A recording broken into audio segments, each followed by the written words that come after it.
မင်းကလေးတယောက်ခြံထဲမှာရွှေတူးတန်းကစားနေတော့အိမ်ကြီးချင်းအိမ်မီးလောင်နေတာကိုရုတ်တရက်တွေ့လိုက်ရပါတယ်မင်းကလေးလည်းအမေစီကိုအမြန်ပြေးသွားပြီးပြောပြတော့အမေဖြစ်သူပြေးထွက်လာကြည့်ရဲ့အခါအိမ်ကြီးချင်းရဲ့အိမ်ကမီးပင်လေကြီးဖြစ်နေပါပြီသူမမီးတက်ကိုဖုံးဆက်နေတော့မှအင်ရှင်မျိုးသားကအိမ်ထဲကကလေးတွေကိုဂယုမဆိုင်ပဲသူ့ရဲ့ကားကိုရွှေ့နေတာကိုမြင်လိုက်ရပါတယ်ဒါကိုကြည့်ပြီးသူမအန်ကြားနေတော့မှပဲအဲ့ဒီမျိုးသားကကားပေါ်ကနေကွာကိုတချောင်းကိုယူပြီးအိမ်စီပြန်ပြေးသွားကပြတင်းပေါက်မှန်ကိုရိုက်ခွဲလိုက်ပါတယ်ပြတင်းပေါက်ကနေဝင်ပြီးသူ့ကလေးတွေကိုကယ်ဖို့စူးစမ်းတာပါဒါပေမဲ့မိကအရန်ပြင်းထန်လုံးနေတော့အမျိုးသားဖြစ်သူဘလောက်ပဲအိမ်ထဲဝင်ကျင်နေပါစေဘာမှလုပ်လို့မရတော့ပါဘူးတိတ်မကြခင်မှာပဲမိတက်ကားတွေရောက်လာပြီးမိကိုအမြင်ငိမ့်တက်နိုင်ခဲ့ပါတယ်ဒါပေမဲ့ကန်ဆိုးစွာနဲ့ပဲအမျိုးသားရဲ့ကလေး3ယောက်လုံးမိထဲမှာအသက်ဆုံးရှုံးသွားခဲ့ရပါတယ်အဲ့ဒီနောက်ရဲတွေဝင်ရောက်စုံစမ်းတဲ့အခါမှာတော့တုံ့လုံးစရာကောင်းတဲ့အမှန်တရားတစ်ခုကိုတွေ့လိုက်ရပါတယ်ဒီမိလောင်မှုဟာမတော်တဆမှုမဟုတ်ခဲ့ပါဘူးကလေးခန်းကျမ်းပြင်မှာတစီလောင်းထားတဲ့လက္ခဏာတွေကိုတွေ့ရရုံသာမကအပြင်ဘက်တကားပေါက်ထိစက်တိုက်လောင်းထားတာကိုပါတွေ့ရပါတယ်ပိုပြီးကြောကျန်းစရာကောင်းတာကနောက်ဖေးပေါက်ကိုလည်းရေခဲတစ်တာနဲ့လုံးဝပိတ်ဆို့ထားတာပါပဲဒါဟာတေချာပေါက်လူတက်မှုတစ်ခုဖြစ်နေပါတယ်ရဲတွေကလင်မယား2ယောက်ကိုမိလောင်တဲ့နေ့ကဘာတွေဖြစ်ခဲ့လဲဆိုတာကိုချက်ချင်းစစ်ဆေးမေးမြန်းပါတော့တယ်တကယ်တော့အမျိုးသားကအလုတ်လက်မဲ့ဖြစ်နေပြီးမိသားစုကလည်းလူမွဲစရင်ခံထားရတာကြာပါပြီပုံမှန်အားဖြင့်ဇနီးဖြစ်သူကမျက်ဆိုင်လှုပ်ပြီးစာဝတ်နေရေးကိုရှာဖွေရကအမျိုးသားကတော့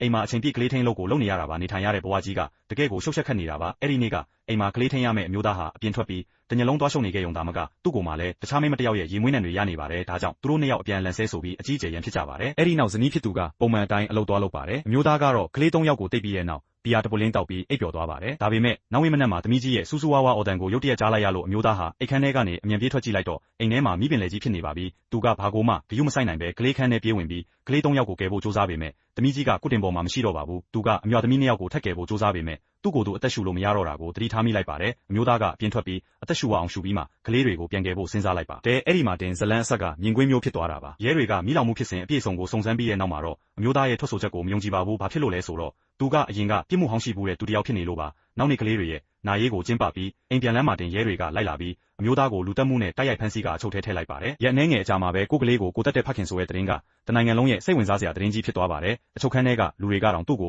ကလေးလူတက်ကောင်ဆိုပြီးနမီပြောင်ပေးကြပါတယ်နိုင်ငံတော်ကအခမဲ့စီစဉ်ပေးထားတဲ့ရှေ့နေကတော့သူ့ကိုအပြစ်ဝင်ခံဖို့တိုက်တွန်းနေပါတယ်အမျိုးသားကအပြစ်ကိုလုံးဝဝန်မခံပေမဲ့တခြားရှေ့နေငှားဖို့လည်းသူ့မှာပိုက်ဆံမရှိပါဘူးမျက်စိတမိတ်အတွင်းမှာပဲတရားရုံးချင်းတွေကိုရောက်လာပါတော့တယ်အိမ်ကြီးချင်းဖြစ်သူကတရားခွင်မှာထွက်ဆိုရမှာအမျိုးသားကသူ့ကားကိုသာရွှေ့ဖို့စိတ်ဝင်စားပြီးကိုကလေးကိုတောင်မကဲခဲ့ဘူးဆိုပြီးထွက်ဆိုပါတယ်ရဲတွေကလည်းရင်လေးစရာကောင်းတဲ့တက်တေထောက်ထားတွေကိုတစ်ခုချင်းစီချပြပြီးဒီမျိုးသားဟာတိရစ္ဆာန်ထက်တောင်ဆိုးရွားတယ်ဆိုတာကိုတက်တေပြကြပါတယ်ဒါအပြင်သူနဲ့အချုပ်ခန်းထဲမှာရက်နှဲငယ်အတူနေခဲ့တဲ့အခန်းဖော်ကိုလည်းတရားစွဲရှေ့နေကတက်တေဖြစ်ခေါ်လာခဲ့ပါတယ်အခန်းဖော်ကအမျိုးသားဟာပြစ်မှုကျူးလွန်ခဲ့တဲ့အဖြစ်အပျက်အားလုံးကိုသူ့ကိုအကုန်စင်ပြောပြခဲ့ရလို့လိမ်လည်ထွက်ဆိုပါတယ်ဒီလိုဆိုးရွားတဲ့ဆွဆွဲချက်တွေအများကြီးကိုရင်ဆိုင်နေရပေမဲ့သူ့ဘက်ကကာကွယ်ပေးရမယ့်ရှေ့နေကဘာကန့်ကွက်မှုမှမလုပ်တဲ့အတွက်အမျိုးသားဟာဒေါသထွက်ပြီးချက်ချင်းပဲထုံပါတော့တယ်ဒီအပိုင်းမှာတော့အမောင်ထဲကနေအလင်းရောင်တစ်ခုစတင်ပေါ်ထွက်လာတဲ့အခြေအနေကိုတွေ့ရပါတယ်မတရားခံရတဲ့ဖခင်အတွက်တကယ်ကိုအားတက်စရာပါပဲမူရင်းစာသားတွေကအတန်ထွက်မားနေတဲ့စာလုံးမားတွေကိုပြင်ဆင်ပြီးအောက်ပါတိုင်းဆက်လက်ဘာသာပြန်ပေးလိုက်ပါတယ်ဒီလူတွေပြောနေတာတွေကအကုန်လုံးအခြေမြင့်မရှိတဲ့စကားတွေပါလို့သူကထော်ပါတယ်ဒါပေမဲ့တရားသူကြီးကသူ့ရဲ့ရှင်းပြချက်ကိုလုံးဝနားမထောင်ပါဘူးသူ့ဇနီးဖြစ်သူတရားခွင်မှာထွက်ဆိုဖို့အလှည့်ရောက်တဲ့အခါသူမကခင်မုန်းဖြစ်သူဘက်ကနေရဲရဲဝံ့ဝံ့ကာဝယ်ပြောဆိုပေးခဲ့ပါတယ်သူမကကြမရောကြားကအကြမ်းဖက်တတ်တဲ့အကျင့်တချို့ရှိတာမှန်ပေမဲ့သူ့ကလေးတွေကိုတော့သူရမ်းချစ်တာပါဒီလိုကိစ္စမျိုးကိုသူဘယ်တော့မှလုံးမှာမဟုတ်ဘူးလို့ပြောခဲ့ပါတယ်ဒါပေမဲ့တောင်လိုပုံတွေရဲ့ခိုင်မာလာတဲ့တက်တေထောက်ထားတွေကြောင့်ဇနီးဖြစ်သူကယုံကြည်နေရင်တော့မှဂျူရီလူကြီးတွေကတော့နောက်ဆုံးမှာသူ့ကိုအပြစ်ရှိကြောင်းဆုံးဖြတ်လိုက်ပြီးတေတံပေးခံရမယ့်အကျဉ်းသားတွေရဲ့အခန်းဒီထဲကိုပို့ဆောင်လိုက်ပါတယ်သူ့လိုကလေးလူတက်ကောင်ဟာအချုပ်ခန်းထဲကလူတွေရဲ့ရန်ရှာဖို့ပြစ်မှတ်ဖြစ်လာရုံသာမကထောင်ဆောင်တွေကပါသူ့ကိုမျက်စိစူးစရာတစ်ခုလိုသဘောထားလာကြပါတယ်သူဒီလိုဘဝမျိုးကိုဆက်ပြီးမခံနိုင်တော့တဲ့အတွက်ဥပဒေအကူအညီရှာပြီးတရားရုံးမှာပြန်လည်ယူခံဝင်ဖို့ဆုံးဖြတ်လိုက်ပါတယ်အခမဲ့ကူညီပေးရဲ့ရှေ့နေကသူဟာသူ့ရဲ့ကိုယ်ပိုင်ရှေ့နေစီကနေတစ္ဆာဖောက်ခံခဲ့ရတာမှန်ပေမဲ့အခုကိစ္စကပြစ်မှုထင်ရှားပြီးသားဖြစ်နေတဲ့အတွက်အခွင့်အရေးကအရန်ကိုနေပါတယ်လို့ပြောပြပါတယ်ရှေ့နေကသူ့ကိုအခြေခံဥပဒေစာအုပ်တချို့ပေးခဲ့ပြီးသူ့အမှုကိုသူကိုယ်တိုင်လေ့လာကြည့်ဖို့ပြောလိုက်ပါတယ်ဒီလိုနဲ့မူလာတန်းတောင်မပြီးခဲ့တဲ့ဒီမျိုးသားဟာပြန်လည်စစ်ဆေးခံရမယ့်အခွင့်အရေးကိုရဖို့အတွက်ပညာတတ်တွေတောင်နားလည်ဖို့ခက်တဲ့ဥပဒေစာအုပ်တွေကိုအသေးလဲစတင်ဖတ်ရှုလေ့လာပါတော့တယ်မျက်စိတမိတ်အတွင်းမှာပဲခုနှစ်ဆိုတဲ့အချိန်ကာလကိုကျော်လွန်လာခဲ့ပါတယ်ဒီနေ့မှာတေတံကြခံရသူတွေအတွက်အထူးရှေ့နေလိုက်ပေးတဲ့တာမေအမျိုးသမီးရှေ့နေဟာရှို့ဝတ်ဆန်းကျဲစာတစောင်ကိုရုတ်တရက်လက်ခံရရှိခဲ့ပါတယ်ဖွင့်ကြည့်လိုက်တဲ့အခါတစ်ချိန်ကဟိုးလေးကြော်ဖြစ်ခဲ့တဲ့ကလေးလူတက်ကောင်လို့နာမည်ကြီးရဲ့အမျိုးသားစီကဖြစ်နေပြီးသူ့ကိုလာတွေ့ဖို့တောင်းဆိုထားတာပါရမေကသူ့ရဲ့ကြုံတွေ့ခဲ့ရတဲ့အဖြစ်အပျက်တွေကိုသိသွားတဲ့အခါရင်ထဲမှာတရားမျှတမှုအတွက်လိုလားတဲ့စိတ်တွေပြင်းပြလာပါတယ်ဒါကြောင့်ချက်ချင်းပဲထောင်ကိုသွားပြီးအသေးစိတ်ကိုဆက်လက်မေးမြန်းပါတော့တယ်အဲ့ဒီနောက်တာမေကသူ့ရဲ့တရားခွင်မှတ်တမ်းတွေကိုရှေ့နေချုပ်ရုံးကနေပြန်ထုတ်ပြီးတက်တေပြခဲ့တဲ့လုပ်ငန်းစဉ်တစ်ခုချင်းစီကိုစတင်လေ့လာပါတော့တယ်ဒါပေမဲ့အန်သားစရာကောင်းတာကလုပ်ငန်းစဉ်တိုင်းလိုမှာခွင့်လွှတ်လို့မရနိုင်တဲ့အမှားယွင်းတွေအများကြီးရှိနေတာကိုတွေ့လိုက်ရပါတယ်ပထမဦးဆုံးအနေနဲ့အိမ်ကြီးချင်းဖြစ်သူရဲ့အခင်းဖြစ်ပွားရာနေရာကထွက်ဆိုချက်မှာအမျိုးသားဟာသူ့ကလေးတွေကိုကယ်ဖို့အတွက်အိမ်ထဲကိုအသေးလဲဝင်ကျင်ခဲ့တယ်လို့ပါရှိပါတယ်ဒါပေမဲ့တရားခွင်မှာထွက်ဆိုတဲ့အခါကျတော့လုံးဝဆန့်ကျင်ဘက်ထွက်ဆိုချက်ဖြစ်သွားပါတယ်ပိုပြီးဒေါသထွက်စရာကောင်းတာကတော့သူ့ရဲ့ကာကွယ်ရေးရှေ့နေကသူ့နာမည်မပြအောင်ဆိုပြီးသူ့ရဲ့အမှုဒီကိုတိုက်ရိုက်တစ္ဆာဖောက်သွားခဲ့တာပါပဲတမေကိုပိုပြီးနားမလည်နိုင်အောင်ဖြစ်စေတာကတော့အမျိုးသားနဲ့လုံးဝမရင်းနှီးတဲ့အချုပ်ခန်းဖော်ကဘာဖြစ်လို့လိမ်လည်ပြီးတက်တေထွက်ဆိုခဲ့ရတာလဲဆိုတာပါပဲဒါနဲ့သူမကအဲ့ဒီအခန်းဖော်ကိုတိုက်ရိုက်သွားရှာပြီးရှင်ပြစ်ဒဏ်လျှော့ပေါ့ခံရအောင်လို့တရားစွဲရှေ့နေရဲ့လက်ထိုးတာကိုခံပြီးလိမ်လည်ထွက်ဆိုခဲ့တာမဟုတ်လားလို့မေးခွန်းထုတ်လိုက်ပါတယ်တစ်ဖက်လူကမျက်လုံးတွေကလည်းနဲ့ရှောင်ဖယ်နေတာကိုမြင်တော့တမေက ခွင့်ကောင်းယူပြီးအရင်ကလိန်လည်ထွက်ဆိုခဲ့တာတွေကိုပြန်ရုပ်သိမ်းဖို့နားချပါတော့တယ်ဒါပေမဲ့တစ်ဖက်လူကတိုက်ရိုက်ပဲညှင်းဆိုလိုက်ပါတယ်ဒါပေမဲ့တမေကဒီလောက်နဲ့လက်မလျှော့ပါဘူးသူမကခိုင်မာတဲ့တပ်တွေအစ်စ်ကိုမရှာတွေ့သေးပေမဲ့ခွက်စာလွှမ်းမိုးမှုရှိတဲ့ရေဒီယိုတန်လွင့်ဌာနတစ်ခုနဲ့ဆက်သွယ်နိုင်ခဲ့ပါတယ်သူမကရေဒီယိုကနေတဆင့်အမျိုးသားရဲ့မတရားခံရမှုတွေကိုထုတ်လွှင့်ပေးနေချိန်မှာပဲ